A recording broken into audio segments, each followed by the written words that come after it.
Assalamualaikum warahmatullahi wabarakatuh. Selamat pagi Ibu Bapak Guru dan teman-teman mahasiswa semua. Perkenalkan, nama saya Bella Purnamasari dengan NIM 11076212258.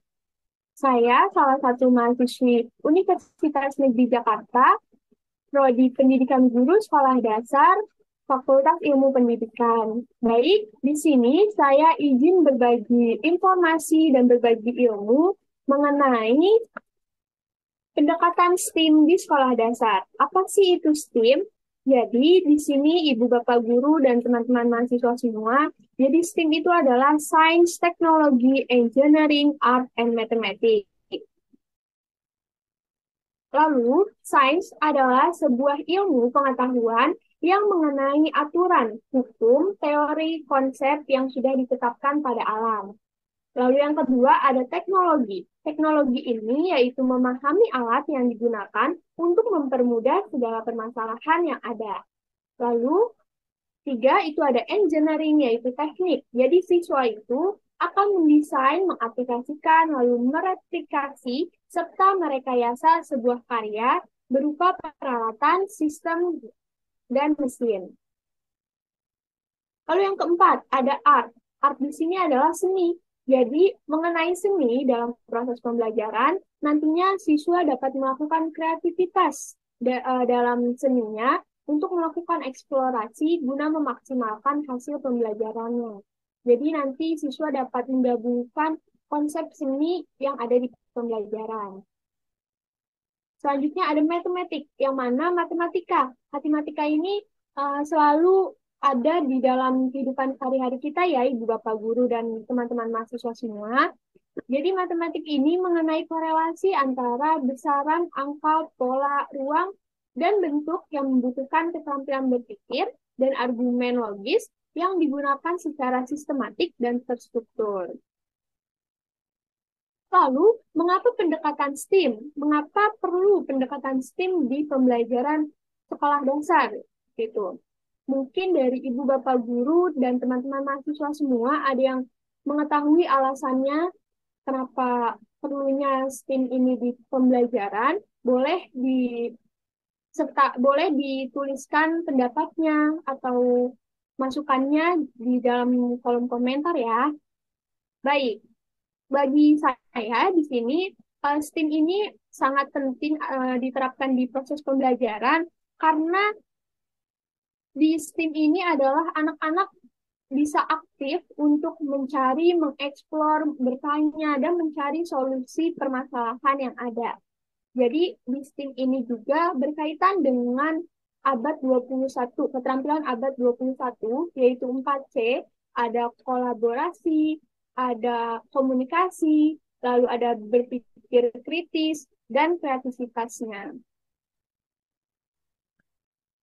Lalu, mungkin dari Bapak Ibu Guru ada yang sudah mengetahui apa saja karakteristik ini dalam pendekatan STEAM. Boleh dituliskan pendapatnya di kolom komentar ya. Baik, yang pertama itu ada learning process, yang mana siswa itu difokuskan kepada proses pembelajarannya, tidak hanya hasil pembelajarannya. Mengapa?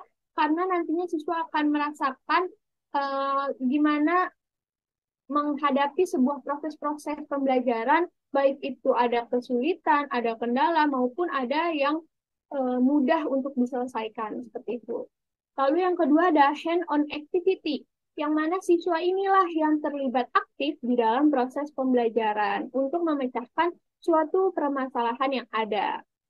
Lalu yang ketiga, itu ada trial and error, yang dimana siswa ini pastinya ketika membangun sebuah solusi permasalahan, itu mencoba berbagai cara, mencoba berbagai solusi gitu. Dan pastinya ketika siswa itu mencoba berbagai solusi, pasti ada gagal dan berhasilnya, yang dimana makanya disebut dengan trial and error, yaitu siswa dapat mencoba menguji dengan berbagai cara yang ada. Lalu empat, integrasi, yang mana STEAM ini itu terintegrasi atau terpadu gitu, yang ada pelajaran sains, teknologi, engineering, art, and mathematics.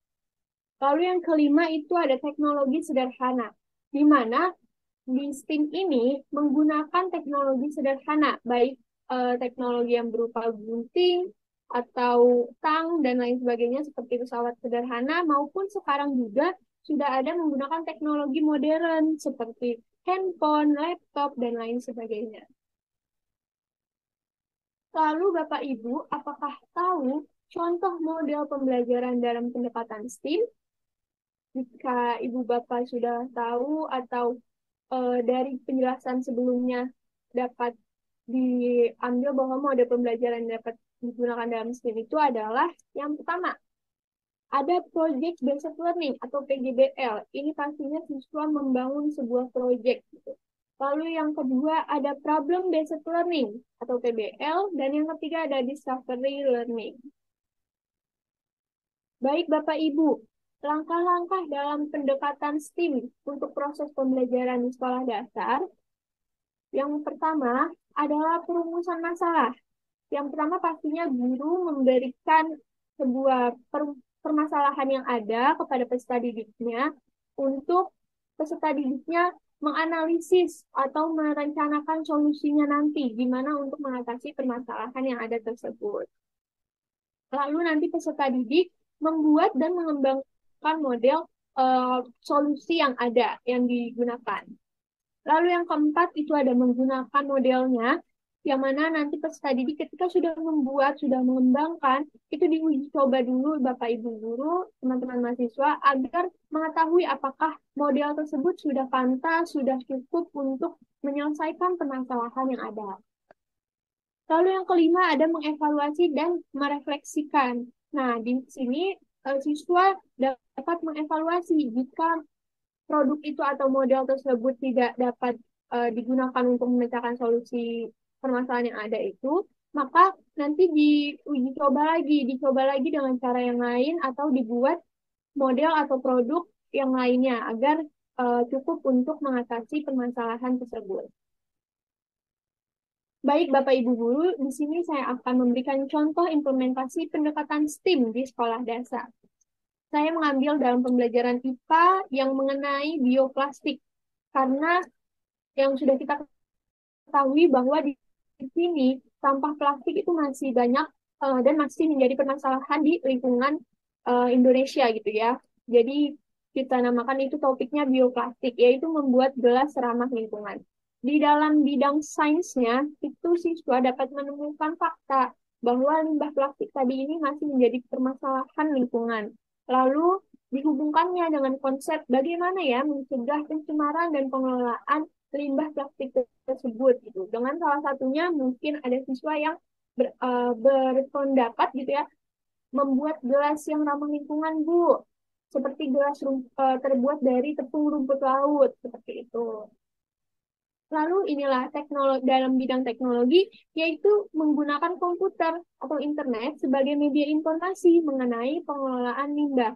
Jadi siswa dapat menggunakan sarana prasarananya yaitu menggunakan internet gitu ya untuk mencari bagaimana sih cara membuat gelas rumput laut ini atau bioplastik ini. Lalu selanjutnya ada yang ketiga itu di bidang engineering atau tekniknya, yaitu siswa menentukan alat dan bahan yang digunakan. Lalu yang kedua merancang desain gelas ramah lingkungan sesuai kebutuhan. Yang ketiga menguji coba, melakukan perbaikan dan mengkomunikasikan hasil proyek pembuatan gelas ramah lingkungan tersebut. Jadi ketika sudah disiapkan barang-barangnya, sudah didesain sebaik mungkin gitu ya, agar tidak bocor ketika dituangkan air, lalu diuji coba jika masih ada yang bocor berarti ditambahkan di bagian bahan-bahannya mungkin dipertebal untuk gelasnya lalu nanti dikomunikasikan jika sudah lebih baik lagi produknya. Lalu di bidang art ini seni, jadi siswa didorong untuk berkreativitas dan imajinatifnya mereka untuk memilih mungkin segala warna yang ada untuk gelas ramah lingkungan agar terlihat menarik gitu ya bagi penggunanya. Lalu yang kelima, di sini ada matematik, yaitu pastinya menghitung biaya keperluan untuk membeli bahan, alat yang digunakan, dalam pembuatan gelas ramah lingkungan ini. Lalu yang kedua, itu menghitung skala ukur bahan yang akan digunakan untuk membuat gelas ramah lingkungan ini. Jadi mengukur bahan-bahannya seberapa banyak yang dibutuhkan. Baik, Bapak Ibu, mungkin itu tadi penjelasan singkat dari saya mengenai pendekatan STEAM di sekolah dasar. Semoga materi yang tadi saya sampaikan dapat bermanfaat untuk Bapak Ibu dan kita sebagai guru nantinya dapat menciptakan atau membuat pembelajaran yang lebih aktif lagi. Baik, Bapak Ibu guru, jika ada informasi yang ingin ditambahkan oleh Bapak Ibu guru maupun mahasiswa semua, boleh dituliskan di kolom komentar. Baik, terima kasih. Kurang lebihnya mohon maaf. Wassalamualaikum warahmatullahi wabarakatuh. Jangan lupa di subscribe channel ini ya. Dah.